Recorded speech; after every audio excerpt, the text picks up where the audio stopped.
গভীর গিরিখাতের মধ্যে দিয়ে বয়ে গেছে খরস্রোতা পাহাড়ি নদী। ভারতে কাশ্মীরে চন্দ্রভাগা নদীর উপরে দাঁড়িয়ে আছে বিশ্বের সবচেয়ে উঁচু রেল সেতু।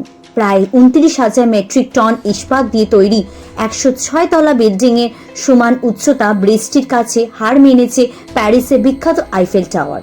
এবার প্রযুক্তির বিষয়ে চেনা রেল সেতু দিয়ে সেমি হাইয়েস্ট ট্রেন চালালো ভারতের রেল কর্তৃপক্ষ। পরীক্ষামূলক যাত্রায় মাত্র 3 ঘন্টা সময় 150 কিলোমিটার পথ পাড়ি দিল বন্দে ভারত এক্সপ্রেসের এক বিশেষ ট্রেন। ট্রায়াল রানের শেষে এই রুট পুরো দমে চালু হলে একই ট্রেনে সরাসরি ভ্রমণ করা যাবে দিল্লি থেকে কাশ্মীর। গত 25শে জানুয়ারি সকাল কাটরা থেকে রওনা দিয়ে চেনাবের উপর দিয়ে কাশ্মীরের শেষ স্টেশন শ্রীনগরে পৌঁছায় বন্দে ভারত এক্সপ্রেস। 4000 ফুটের বেশি দীর্ঘ বিশ্বের উঁচু রেল সেতুটির নির্মাণ কাজ সমাপ্তির পর সেখানে চালানো হলো উচ্চ গতি ট্রেন।